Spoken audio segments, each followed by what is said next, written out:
Ilang Dagupenyo nagpahayag ng suporta kay Health Secretary Duque sa kabila ng panawagan na magbitiw sa pwesto. Silipin sa report ni Russell Simorio.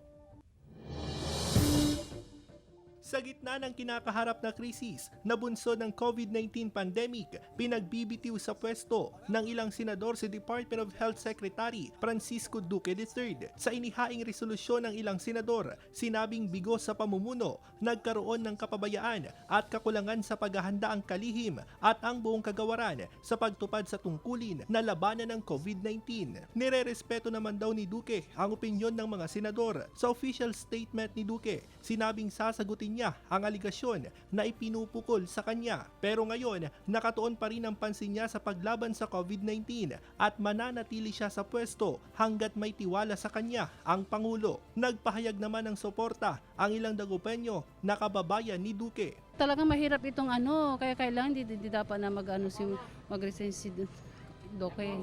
Dapat maintindihan ng mga tao din. Ang hirap-hirap talaga ng sitwasyon natin ngayon sa krisis na ito. Ay, hindi dapat tanggalin. Kasi matagal na siyang tapos bigla-bigla na lang tatanggalin. Hindi dapat.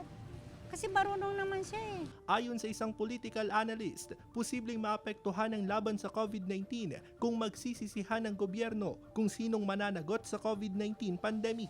It will really affect the fight for the COVID kasi kung tatanggalin mo yung someone who's been in command and find someone to replace him, madadagdagan lang yung trabaho ng gobyerno instead of decreasing sana yung mga trabahuhin nila. Sa kabila nito, hinihikayat pa rin ni Secretary Duque ang publiko na makiisa sa laban sa COVID-19 para mapigilan ang pagdami ng kaso. Kasama si Romer Sampaga at Wilson C. Russell Simorio, Balitang Amianan.